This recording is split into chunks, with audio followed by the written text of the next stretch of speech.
ওকে, আমরা এখানে দিয়ে না লেখা ক্যানভা এবং ইউটিউবের থাম্বনেল বানান লিখে দেবো। থাম্বনেল এইখানে আমরা হইতেছে ডিজাইনে যদি যাই, থাম্বনেল কপি করি, দেন এখানে একটা টেক্সট নিয়ে নিলাম, দেন এটা এখানে দিয়ে দিলাম, বানান লিখে দেবো এখানে।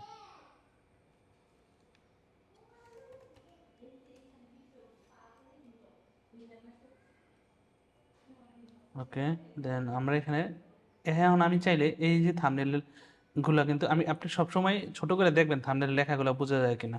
সো এইখানে এই কালো কালার দিলে তো অবশ্যই বোঝা যাবে না, এখানে আমাদের অন্য ডিফারেন্ট কিছু কালার দিতে হবে। সো আমরা এখানে যে কাজটা করতে পারি, একটা ব্যাকএন্ডে একটা এলিমেন্ট সেট করে দিতে পারি। সো এখান থেকে আমরা যদি শেপে যাই, তাহলে এই শেপটা নিয়ে নিলাম ধরেন, নেওয়ার পরে এই শেপটা পুরো থাম্বনেল বরাবর দিয়ে দিলাম। দেওয়ার পরে আমাদের কাজ হইতেছে এই যে থাম্বনেল লেখাটা আছে না, এই টেক্সটারে এটার পিছনে শ্যাডো দিয়ে দেওয়া। ধরেন এই যে এখান থেকে দিয়ে দিলে, এটা কালার যদি ধরেন ব্ল্যাক দিয়ে দিলাম,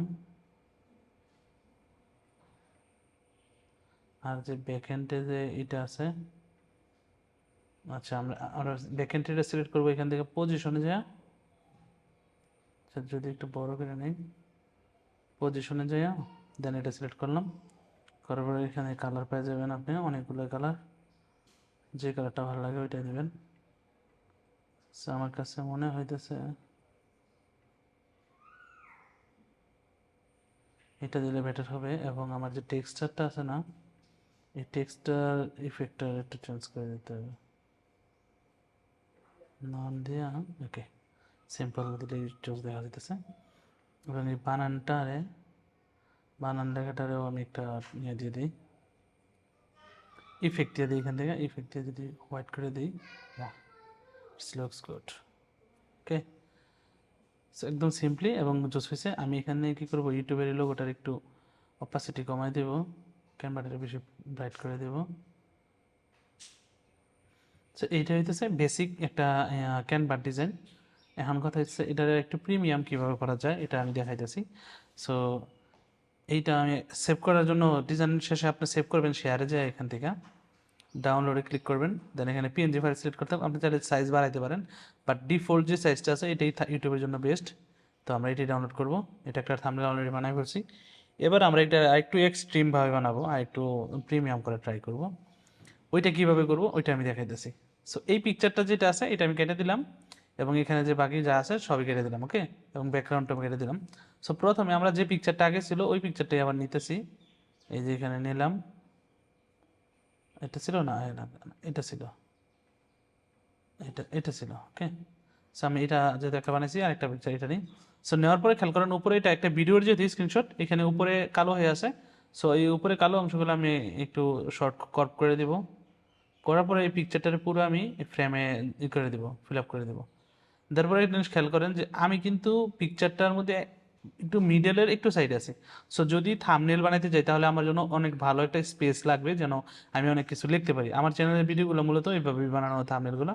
আপনি খেয়াল করলে বুঝতে পারবেন যে এই যে আমি আমার প্রত্যেকটা থাম্বনেলের এক সাইডে থাকি, যেন টেক্সটগুলো আমি এক সাইডে লিখতে পারি এবং মানুষের জন্য পড়তে সহজ হয়। সো আমি এরকম একটা থাম্বনেল এখানে মেক করব। কিন্তু বিষয় হইতেছে আমি যদি আমার এক সাইডে চাপাইতে যাই তো এই জায়গাতে কীরকম দেখা যাব। বাট এটা যদি আমি ক্যানভা দিয়ে করি তাহলে এটা একটা এর মাধ্যমে করে দিব এবং আমাকে খুব সুন্দরভাবে মানাবো। আমি জিনিসটা করতেছি দেখেন। সো এটা আমার পিকচার, আমি জাস্ট পিকচারকে ধরে ডার্ক এভাবে ডার্ক করে এক সাইডে আনবো, যতটুকু আমার দরকার এতটুকু চাপাই দেবো। যে এই সাইডে তো আমার অত স্পেসের প্রয়োজন নেই, ডান সাইডে দরকারি স্পেসটা আমার বাম সাইডে। কেননা আপনি যদি ইউটিউবে ভিডিওতে যান দেখেন এই ডান সাইডে থাকে, মিনিট থাকে ভিডিওর, যার কারণে আপনি কোনো টেক্সট দিলে আপনার হয়তো বা টেক্সটটা না পড়া যেতে পারে। আমি চেষ্টা করি সবসময় আমি আমার নিজের পিকচারগুলো ডান সাইডে দেওয়ার। সো আপনারা ওইভাবে চেষ্টা করতে পারেন। এবার হইতেছে আমি ডান সাইডে আনার কারণে কিন্তু আমার বাম সাইডটা অনেকটা জায়গায় এখানে হোয়াইট হয়ে আছে, দেখছেন। কিন্তু ক্যানভা একটা ফিউচার দিচ্ছে, সেটা হইতেছে অটো ফিল আপ। সে এই যে ডিজাইনটা আছে এটার উপর বেসড করে আরেকটা এই সাইডে আপনারে এক্সটেন্ড করে দেবো পিকচারটা। সো আমি এই পিকচারটা সিলেক্ট করবো, কীভাবে করবেন এটা দেখাই।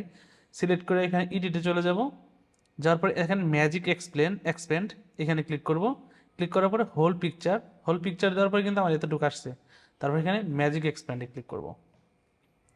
এবার ক্যানভা কি করবো এখানে এই ইমেজটারে সে প্রথমে এ এর মাধ্যমে প্রসেস করবো, দেখবো যে পিকচার ইমেজে কি কি টেক্সচার আছে বা কি কি এলিমেন্ট আছে এগুলো দেখা সেম যে ব্যাকগ্রাউন্ডে মূলত কি দেওয়া যায়, কি দিলে আমার এই ভিডিওর সাথে মিলবে, এরকম 4টা আমাকে অপশন দিবে। ওইটা থেকে আমি যেটা নিই, দেখেন একটা এরকম আমার কিন্তু এই সাইডটা ছিলই না পুরোপুরি, বাট ক্যানভা এটা ডিজাইন করে দিয়েছে যাতে আমার এই টেক্সচারের সাথে মিশা যায়। সো আপনি আমাকে 4টা দিছে, একটা না। সো সবচেয়ে ভালো যেটা রেকমেন্ড করতেছে উপরেরটা, দেন এখানে আরেকটা দিছে, দেন এইখানে আরেকটা দিছে, দেন এখানে আরেকটা। সো এগুলো আপনি দেখলে বুঝতেছেন সবচেয়ে বেটার এটাই। এটা দিলে আমি আমার টেক্সট যাই লিখবো আপনারা পড়তে পারবেন, দেখতে পারবেন। বাট এইখানে দেখেন একটা জিনিস, এটা কি আসছে, এআই জেনারেট করে দিচ্ছে আর কি, যে ক্যামেরা টাইপ বা লাইট টাইপের কিছু একটা। সো আমি এই উপরে টেনে নেওয়ার পরে ওকে করে দিব।